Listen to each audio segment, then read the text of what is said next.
Welcome to Ministries That Podcast, where I talk to successful ministry leaders about how they're using podcasting to amplify their mission and grow their ministry so you can too. I'm Tim Hull, your host and owner of Sonomorphic, a podcast production company that specializes in podcasting for ministries. My guests today are Marty Solomon and Brent Billings from the BEMA Podcast. Marty is an author, content creator, and co-host of the BEMA Podcast, along with being the president and director of discipleship for Impact Campus Ministries. He's on a mission to examine bad readings of the Bible and reconstruct better readings of the Bible that are informed by the historical and Jewish context. Brent is the producer, along with being a co-host of the BEMA Podcast. He's also the communications coordinator for Impact Campus Ministries.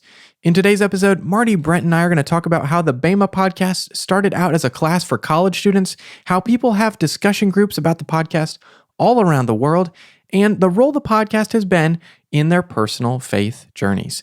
So let's get right to it. Here's my conversation with Marty Solomon and Brent Billings. Marty and Brent, thanks so much for joining me on the podcast today.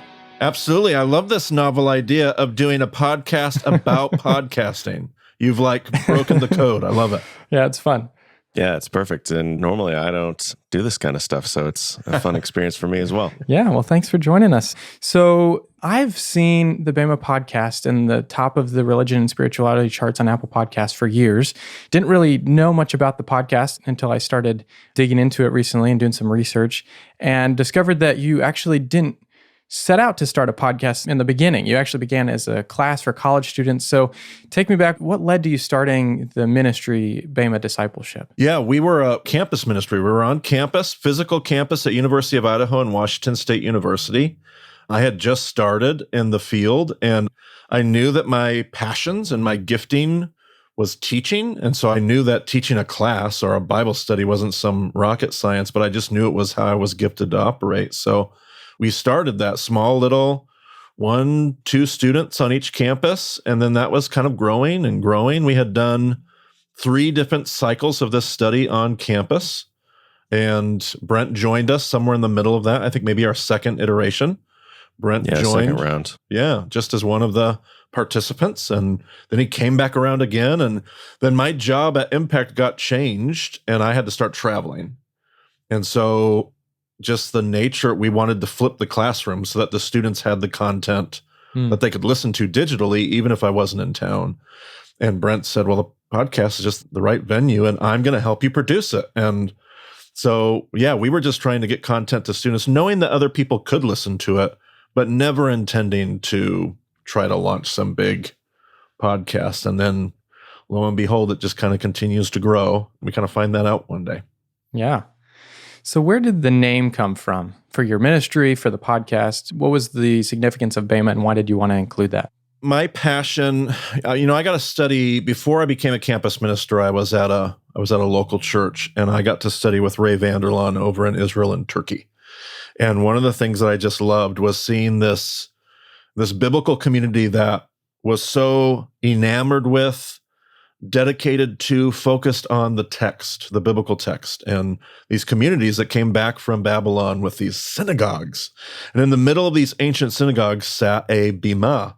And this BEMA was just a little raised platform. Today, it's a stage, very similar to our churches. But in that ancient world, it was just a little platform in the middle of the synagogue, and the whole community would gather around the text, wanting to hear it, to learn from it, to study it.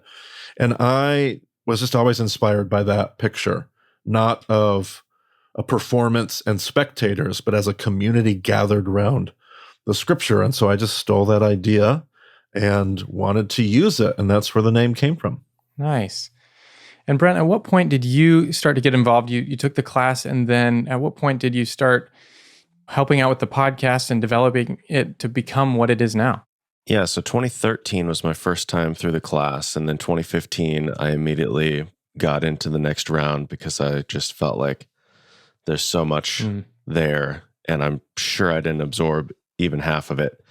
So I got to do it again, and I guess Marty noticed that. I don't know if that was completely abnormal, but I don't think that many people were repeating the class.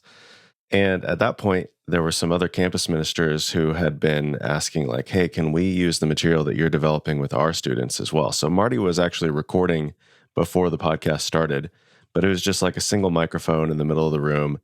And I'd heard those recordings. And so when he said, "Hey, I'm going to start a podcast," I was like, okay, well, I'm going to help you with that.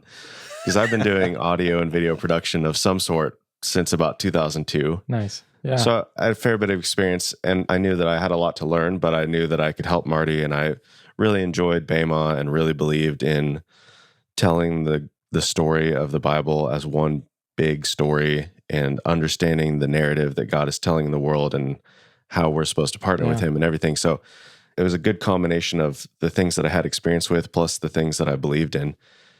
Yeah, we just started it. We had a few ideas, and Marty had a little bit of a budget, and we're like, okay, we prioritized our microphones, and then I did some crazy things. Like my job at that time was video production. And so I didn't have a regular audio editor, but I knew Final Cut Pro really well. So the first 4 sessions fully are edited in Final Cut Pro, which is a video editing application. We cut the corners where we could, and we spent our money where we thought it would be best used, and we just went to town with it. Nice. Yeah, and I was listening to another podcast that Marty was on, and you mentioned that about 2 years in, you changed podcast hosting platforms, and you got a lot more data. And what were some of the realizations that you had at that point with how large the audience had gotten and how that shaped the future sessions and seasons of the podcast?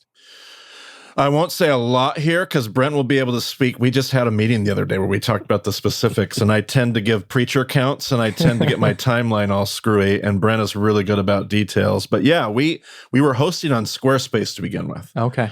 And so what we could get, and I don't know if it was through Squarespace or wherever, but Brent was getting some numbers largely on Apple users and some different data points. And we had this sense like, oh, there's some people listening to this, and there's a lot of people listening to this. And then we changed to Fireside as our host, and all of a sudden we're able to get a lot more data points for a lot of different reasons. And in the first year there, we really discovered that there's a lot more people. Brent has a distinct memory of him telling me what kind of numbers we were seeing download-wise. And that's where we really realized I realized I didn't have a mental grasp of what was happening with the podcast. And it's kind of been like trying to raise a 200-pound baby ever since. So I don't know what Brent would add to that, but that was my experience.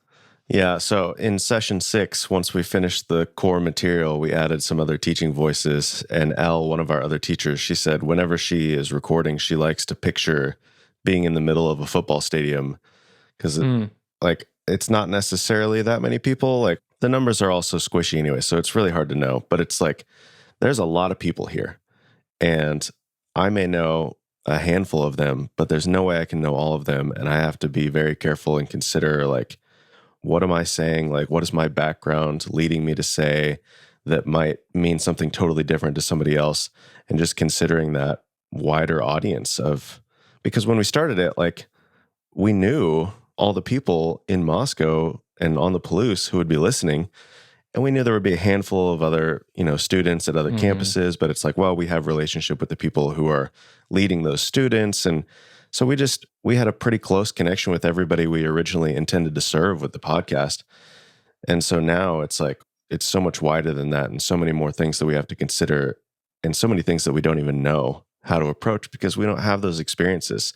So like trying to absorb all of those things, like listening to stories and hearing from listeners and like, oh, wow, that was meaningful to you. Like that episode felt like a dud to us, or felt like we're just going to check that box real quick and move on to the next thing that we're more excited about. And then it was, the favorite episode of somebody. So there's just a lot more things to consider like that with the audience that we have. Yeah. So while we're talking about some of the behind the scenes stuff, I'd love to hear what kind of goes into the making of an episode of the podcast and what role each of you play in that.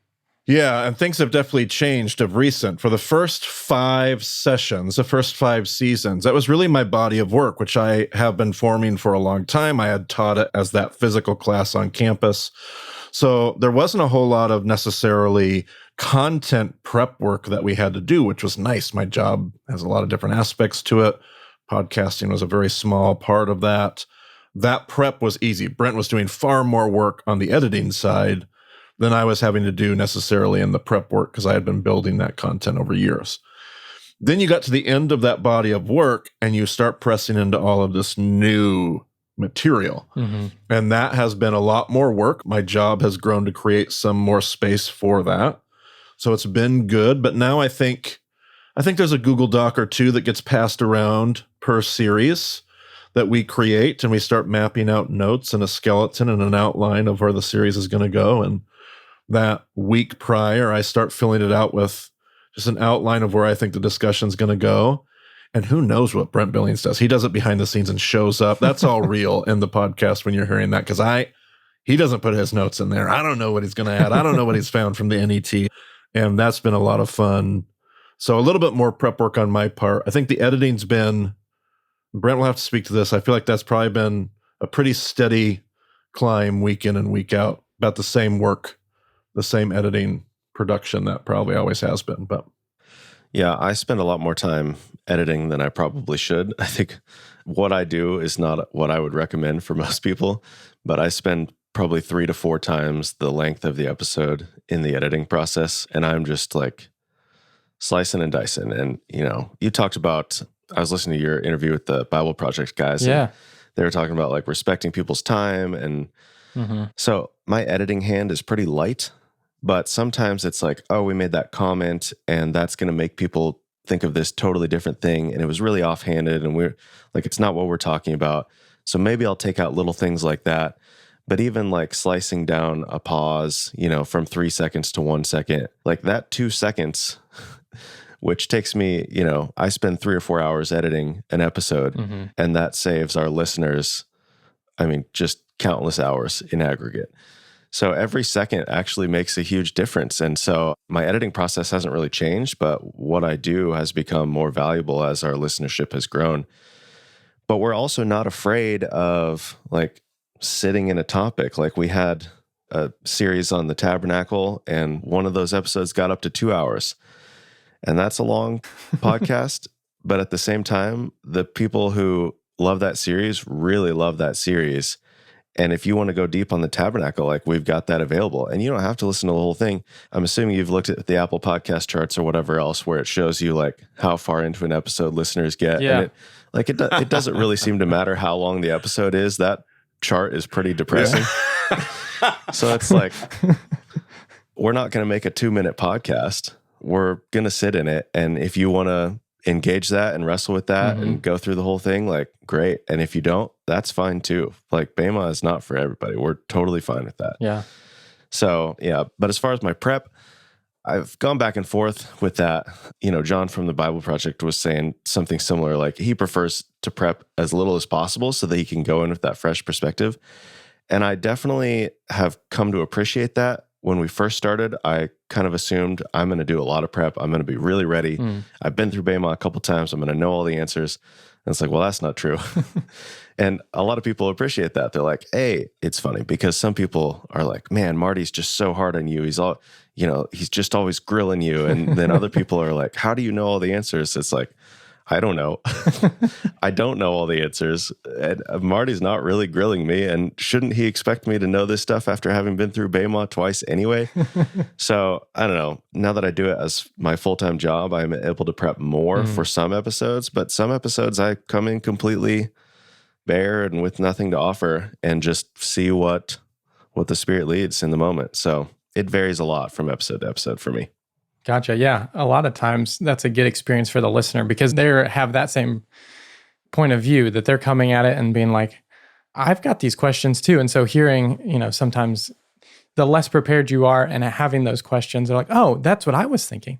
So that can be great to engage your audience. But yeah, I'm the same way with editing. Well, I own a production company. I've been editing podcasts almost a decade now. And I'm the same way. I spend more time than I probably need to or should editing the podcast, but it is one of those things that I want it to be as distraction-free as it can be and the best use of people's time when they're listening. I'm right there with you. It feels like art almost. When you make an edit and it's like, man, I just took out 2 minutes in the middle of something where we totally lost our train of thought or we forgot where we were going and we had to like pick it back up. And when you make that clean edit and you listen back through and you're like, nobody's going to know, like that feels so good. It does for sure. I noticed that in this week's episode. I'm like, man, there was a whole little bit right there that just disappeared and I can't even find the cut anywhere. It was great. It warms my heart to hear other people that think the same way. And I noticed as I was scrolling back through the feed, there's a few different episode types that you do. You have obviously the BEMA episodes, but then sometimes you have guests on. You've talked about The Chosen. Tell me a little bit about the decision to add those in as other episodes. Some of them are labeled bonus episodes as well. Tell me a little bit about that. Well, I know that so many of the podcasts that I listen to, they're either exclusively interviews or they have interview components. So when we got done with the body of work, one of the things that I wanted to do was just experiment with some of those ideas. And the thing that I think we learned about the experimentation, whatever idea we had, is that there was always a part of the crowd that it really worked for. Like there are people that are like, man, the interviews are some of my favorite things you've done. There's a whole lot of people that are like, man, interviews are not my favorite. Yeah, but for those few that it really speaks to, and for the rest of us, it challenges us because we get to hear those conversations. I just liked that element. Didn't know if we were going to keep it, but it's just been good. It's been good for me. Like, honestly, selfishly, the interviews are just great for me to get to interact with other thinkers, other creators, other ideas, so many beautiful things that we get to wrestle with. The Chosen was just kind of, I mean, we didn't realize how big of an awesome thing that would be for so many listeners. And originally we put that first season right in the main content. And, you hear from people, you realize not everybody's watching The Chosen. Not everybody wants to watch The Chosen. So now they're having to take an 8-week break from so we just simply decided to move those into bonus content so that those that didn't watch The Chosen could just keep getting their content on Thursdays and get the extra bonus stuff if they wanted it. So those are just decisions we've made throughout and I've really enjoyed feeling like we had the flexibility, especially in season 6 and onward, to just try new stuff, do new things, think we knew what we were going to do, and then change it. I don't think that's Brent nor my personality. We like to be very uniform. Brent and I both have a commitment to doing the same thing all the way to the end. But I think we've both enjoyed being able to be like, well, we're going to change that next season, and we do. Nice. What are some of your most valuable learnings you feel like from that you've taken into the future seasons? I think the idea of developing larger series that cover, because I think in early session 6, we bounced around quite a bit. And that's fine in some ways, but also to sit in the book of John for 10 months or to sit in the parables for 6 weeks or whatever. I think that's helpful because you just have time to go deeper into a topic, to think about it day to day, week to week, and then come back with a different idea, different perspective. Like, oh, I thought that about this, but now I see this other story, this other book, this other whatever. And it's like, oh, that actually maybe affects what I was understanding about this. And it just allows your understanding of things to grow over time. So I think our current, I would hope we're happy with what we're doing right now. But I think that's what our evolution into those more focused times. And we're still going to cover a lot of different stuff, and it's not necessarily going to feel like it's all connected to each other. I think once you get through the first 5 sessions, you have that full understanding of the story of the Bible. You understand where each part of the story fits into the greater narrative. Well, sure. Jump ahead to where we talk about John. Like, you don't necessarily need to listen to everything in session 6 prior to John to understand what we're talking about in John. Of course, there's going to be things that we reference. Like if you jump straight to John, you're not going to know Josh and Ellen Reed, but you'll figure it out. Yeah. Gotcha. Yeah, I think that's my biggest thing that I've learned is the benefit of expanding the team. When we added Josh and Elle and Reed to the teaching team in session 6, it was about 5 seasons too late. Like, that was just such a great move for so many reasons, practical, just character of the podcast. It was just such a good, and now we're having to we're considering that relaunch of the first 5 seasons. Can we go back and kind of remake those episodes with the wider team? Because it was such a benefit to have their voices and have their perspectives. So I love the experiments where we learn this stuff. And then when you learn it, you're like, why didn't I think of this 200 episodes ago? That's just one of the things that I've learned so much from season 6 and beyond. Nice. Yeah. Some of those things, it's just you do the thing and then you learn it and then you're like, man, I wish I would have done that sooner, but if I wouldn't have started, then I wouldn't be here. So That's right. That's right. And I noticed on your website, listeners can join these discussion groups, and they literally meet all over the world from what I saw on that map. Tell me about the genesis of those groups, and then what can someone expect if they want to join a group? Yeah, that was another one of those kind of happy mistakes that happened kind of on the front end of us learning that more and more people were listening. So we had this is towards the beginning of our journey in 2016. Somewhere around 2017-ish, one of my friends says, hey, I've got friends in Montana that listen to your podcast. And then they get together and they talk about it. And I was like, whoa, like what a great idea. Like that's an awesome way to do this. So we went and met the group and a bunch of beautiful things came out of that. Yeah. And I remember one of my board members at my organization saying, you have people listening in a group and you don't even know who they are or where they're at. That's stupid. You need to figure out how to keep track of that. And so I said, Brent, can we create? And he's like, we can use a Google map. And so we just started keeping track of where those groups were and just trying to facilitate. The map is out of date. The map only represents at least a quarter at most of the groups that are out there, but it facilitates connection for people that are trying to find other folks. And so, we do have a guide on the website of how to start a group. It's not rocket science. We don't facilitate those groups. We don't oversee them. We don't produce curriculum. We simply facilitate the connection and let the groups take it from there. Those groups become a lot of different things. It's not a uniform experience. I've seen a ton of just beautiful ideas all over the country and got to go to the UK this last summer, and I met groups over there in England and Scotland and Wales, and it's just incredible to see what people do just on their own accord. Like if we kind of remove all of the clutter, this isn't difficult, and we really can follow Jesus together. And that's been the fun part of the groups. Not a lot of science behind it. Yeah. Yeah. And it's great for me when I'm traveling because it's like, oh, I'm going to Sweden, Estonia, and Finland for vacation. Okay, let's see who's there. And, even sometimes like Finland, I didn't know we had anybody in Finland, but it turns out there's people there. I say I'm going to Finland, and then I get an email from somebody.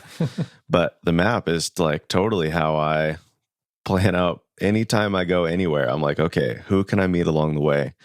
And I've met so many beautiful people who have been so generous and so kind and have shared just the most incredible stories, sometimes the most heart-wrenching stories, sometimes the most restorative stories. I love the map so much. Yeah, it's not a perfect representation of anything that's going on, really. We hear from people all the time. We're like, oh yeah, I'm meeting with some people, but we don't want to be on the map. Or I'm with this group and, we've been together for 40 years, but now we're bonding in a new way over the podcast. It's like, okay, that's great. There's lots of groups out there that aren't on the map. It's fine. You don't have to be on the map. It's not like you're on the map and there's like some sort of official blessing going on. It's just so cool to see where God is using the podcast and be able to, like, I just have friends everywhere I go. It's crazy. Yeah. Yeah, that's an element about podcasting that I really like, is that, people don't listen together.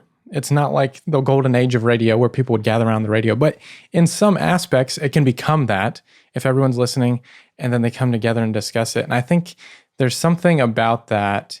I don't know how to put my finger on it, but there's something about that I think is really lacking in our world today, and is a huge benefit to people that decide to commit some time and, hey, let's go through this together. I mean, similar to like a small group at church, but I feel like there's almost like a different aspect when you're all listening to the same thing and then you come together and discuss it. And it's really cool to hear that map is just as a fourth of what the size might be. That's incredible to see that's been the impact over those past, not even 10 years at this point. So that's amazing.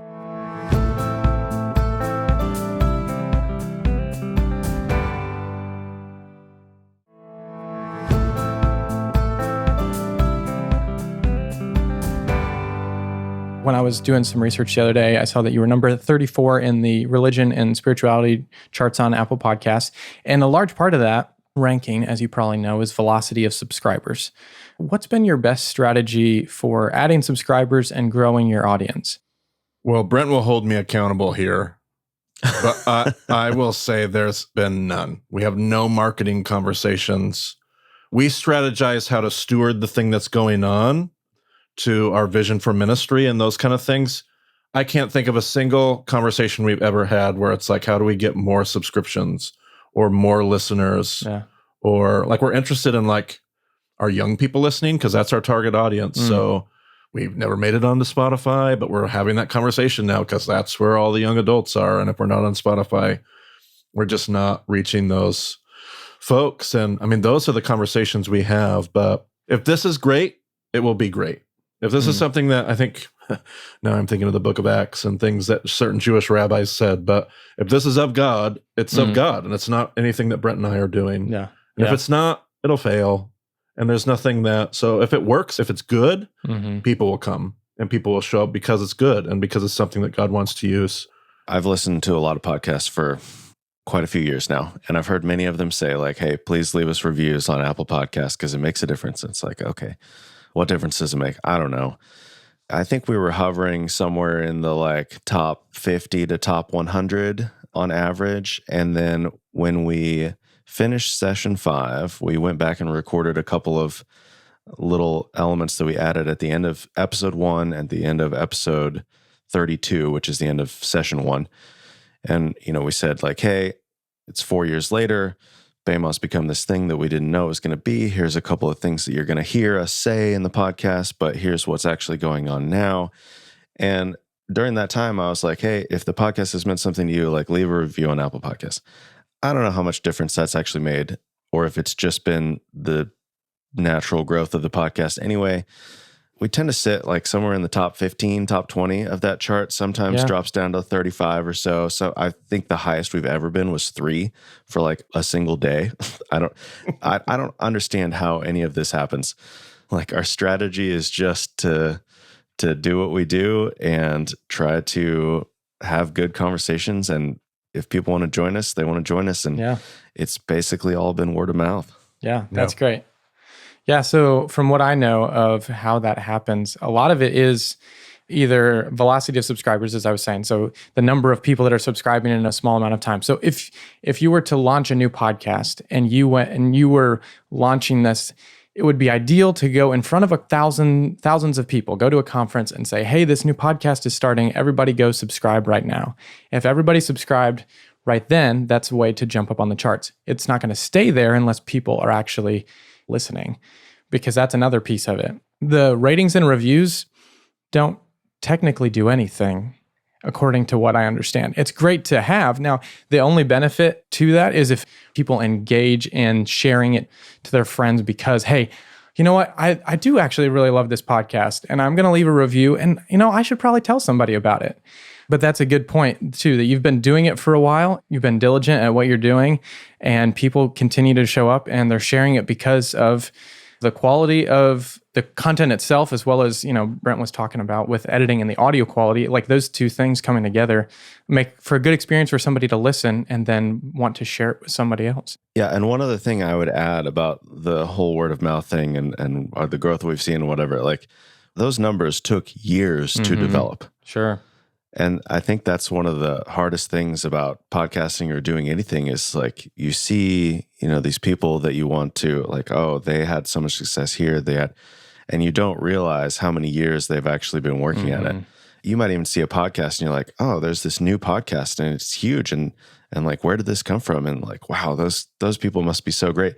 It's like, well, they actually probably had like 4 or 5 other podcasts that they've done before. And they took everything that they learned from those and moved on to this new thing. So it's not an overnight success. Let's just be clear about that.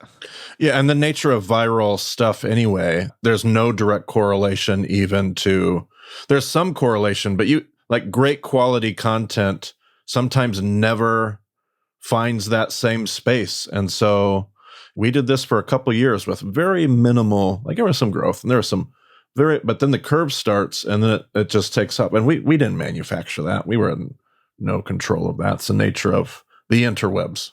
Yeah, and just taking the time, doing it episode after episode for years. It's not something you can manufacture. It's just putting in the time. And I'm a numbers guy, so I could spend my entire day in a spreadsheet looking at these charts, looking at these numbers, and that will kill you. Like, don't worry about the numbers that much. Focus on the content that you're producing and, have a greater purpose than just the numbers, because the numbers will, if I looked at them week to week, it would be so terrible. But then when I look at them every 6 months or every year, it's like, okay, like I see, like we're getting somewhere, whatever. Yeah, for sure.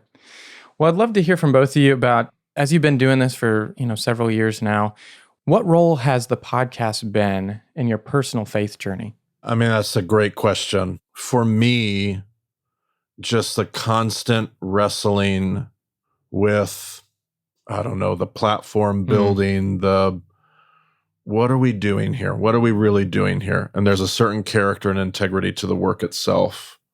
Kind of everything Brent was just saying.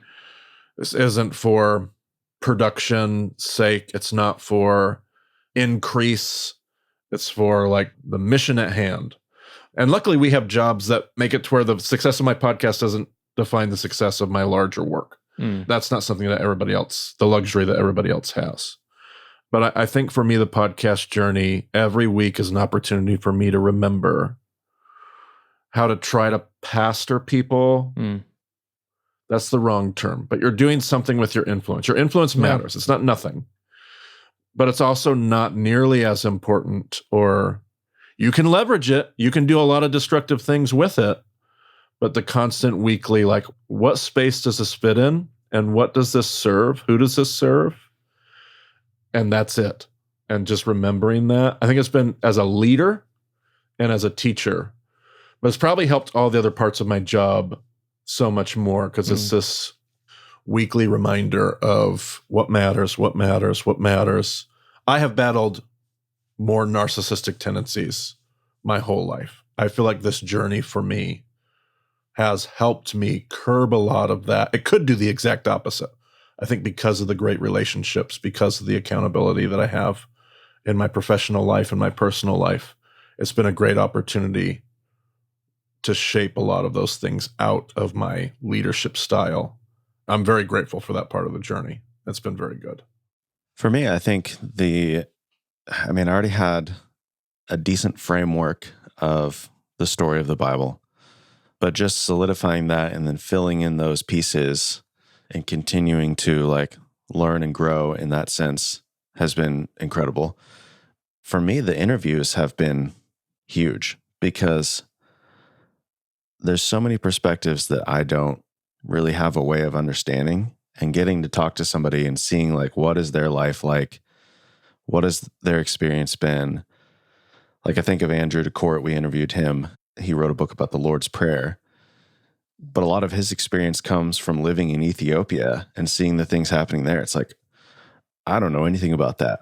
And that gives me a lot of new perspective on what God's doing in the world, what my approach to other people should be like. That goes for all of our interviews, really. All of these people are coming from these different contexts that I'm not familiar with or that I haven't lived through.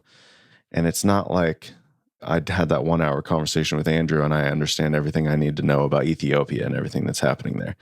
No, but at least I'm more aware of it. And that just helps me to continue to grow and see that God is at work everywhere. It's not just this one little area or this one thing. God's trying to do stuff everywhere. Yeah, that's great. So now we're going to jump into our high pass segment, which is where we ignore the lows and I ask you about some of your favorite things. And Brent, this is an audio pun. I love the title of this segment. Yep. We'll do it pretty quick on these, but what's your favorite part about having a podcast? I always tell people I get to do what I love every day, which is talk about the Bible. And people say thank you. And that is a great gig that I know that most people don't get up every day and feel like they do that with their job. But I get to do what I love, and people don't just let me. They say thank you for playing this role in the larger kingdom thing. And that's my favorite part of this whole thing. Yeah, for me, it's just meeting and talking to listeners and hearing their stories, because it's all over the place. It's so rewarding. Nice. Yeah, and that leads into the next one, actually, of what's your favorite stories from a listener about how the BEMA podcast has impacted their life? Man, the stream of stories is endless, and there's just so many. And I don't know if this one is in my mind because it's one of the more recent ones, or whether it's really the one that tops the list. But I mean, we recently had a family contact us after they had just gone through a really intimate death of one of their children who passed away young. I mean, they talk about how the podcast gave them something to, and it just, like, for me, it just feels like I'm so outside the realm of our podcast shouldn't be doing that for anybody, but it is. And that's how God's choosing to use it. And you get those kinds of stories, maybe not with that same gravity, but all the time. When somebody says, this is the one thing that I was able to hold on to, I think of Jonathan Martin's book, Surviving a Shipwreck. And one of the chapters that he has in that book is you just grab something and hold on. It's not about strategy. It's just about holding on because you got to survive until you get to shore. And for some people, what I hear them saying is the podcast was the one thing I was holding on to. Man, if that helped people get from one side of a valley to another in their walk with Jesus, time well spent for all of us. So love those. Yeah, I think of a story. This was actually a mother and daughter who had been listening. I don't know if they actually listened together or if they're just listening independently, but the daughter was seeing like, oh, and she's grown. She has her own kids. And she's seeing like those things that I grew up with, those ideas that I was taught, like that was a really broken, terrible way of viewing God and viewing the world and everything. And for her to just like be able to see that somewhere else and like, oh, that, yeah, okay. I see why I am doing the things that I'm doing. I understand where that came from. And here's an alternative to that.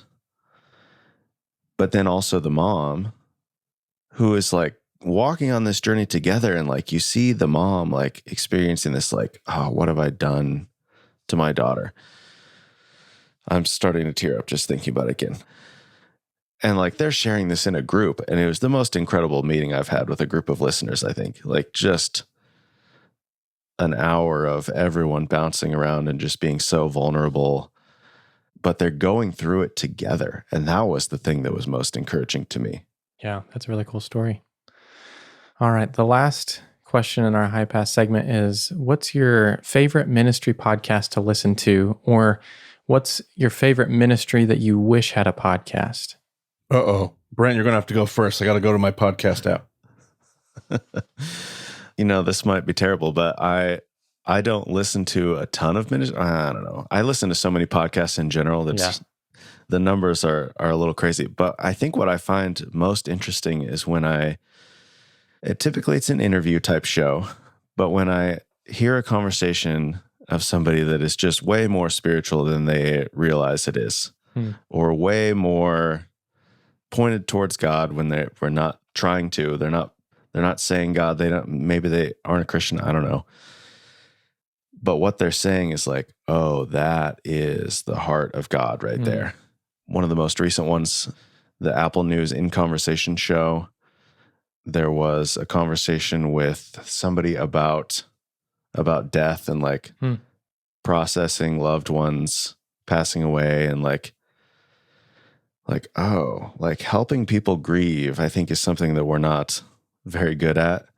And so that conversation and like, oh yeah, like God does want us to walk through that in a healthy way. And, you know, you can quibble with all the different ideas that were presented, like whatever. Like, it's not going to be 100%. It's not like, oh, well, that's clearly directly from the Bible. Like, no, not necessarily. But you see the heart of God in what's happening in that conversation. Yeah, I'm going to say mine. I looked at a handful and they would all be great answers. But if I'm being truthful, which I think is the goal of this question, it would be the Reverend Hunter podcast with Tony Jones. It's just the perfect combination of two things I love: theology and hunting, recreational hunting. Yeah. And I've loved the conversation. It's helped me become a better, more ethical hunter, appreciate the outdoors. Just been a beautiful collision of two things in my life that I love. Yeah, that's been my I think that's my favorite ministry theology podcast that I listen to. Cool. All right. Well, the last question I have to close our episode together, what's your best advice for ministry leaders who are considering starting a podcast for their ministry this year? I'm going to say know what your long-term goal is, because if you do have a long-term goal, settling into being a consistent presence is what I feel like is what I miss in a lot of podcasts that are hit or miss. They post, it's not really consistent. 2 episodes this week, 3 weeks later, another episode. Like, know what that long-term goal is and figure out how you can be that. And one of the things I love about Brent is we plan ahead so that consistency is never in danger. We can have 3 or 4 months of production in the hopper, and then we can go on vacation, or we can have a family crisis, and we don't have to worry about threatening that. Because that consistency, pastorally, for me, is what's important for our audience and our listeners. And that would be the one thing that might just be more of a pet peeve, but that would be my advice. And I would just say to keep it simple. Like, it doesn't have to be this huge production. Take the easy route. Like, don't record in your kitchen, record in your bedroom. Like, it's going to sound way better. It's not going to cost you any extra money. And just learn and grow. Like, continue to iterate. If you do it consistently, you'll start to see things. It's like, oh man, I wish I had known that 20 episodes ago. But you can change it moving forward. So yeah, simplicity and being realistic about what you can do. And then you'll just grow over time. Yeah, that's great advice. Great advice. Well, guys, Marty, Brent, thank you so much for taking the time to be on the podcast today and sharing your journey with the BEMA Podcast and all of the stories along the way. Absolutely. Thank you, Tim, for the invitation. Yeah, it's been a pleasure. Man, I really enjoyed my conversation with Marty and Brent and getting to hear the backstory behind the BEMA Podcast. Marty gave some great advice there at the end, which if you haven't listened to just but a couple episodes of this podcast, you know how adamant I am about this. He said you have to be a consistent presence with a long-term goal in mind. Or as I frequently like to say, you've got to create a podcast that you can sustain. I mean, that's the key. So that's great advice, Marty. And Brent also gave some simple but powerful advice to just start simple and get better over time. I mean, this is the biggest barrier for so many people, myself included, to starting a podcast. We want to do it big and get everything perfect, when all we need to do is start publishing episodes and just keep getting better over time. Keep showing up, keep getting better. At least I hope I've gotten better over the last dozen episodes, but you can be the judge of that. You can listen to episodes of the BEMA Podcast with the link in the show notes. Well, that's going to do it for this episode of Ministries That Podcast, produced by Sonomorphic. If you enjoyed today's episode, text it to a friend or share it on social media. Together, we can help more ministries grow and thrive through podcasting. And if you haven't already, follow or subscribe to the podcast so you don't miss out on the next one, and leave a 5-star review while you're at it. Now come back in 2 weeks to hear from Elizabeth Urbanowitz, the founder of Foundation Worldview. It's an organization that helps Christian adults equip children to carefully evaluate every idea and understand the truth of the biblical worldview. We're going to talk about the genesis of starting Foundation Worldview, the benefit of publishing episodes on both podcast and YouTube, and how the team effort behind the podcast has enabled her to focus on creating great content. Well, until next time, keep encouraging your audience as they follow Jesus.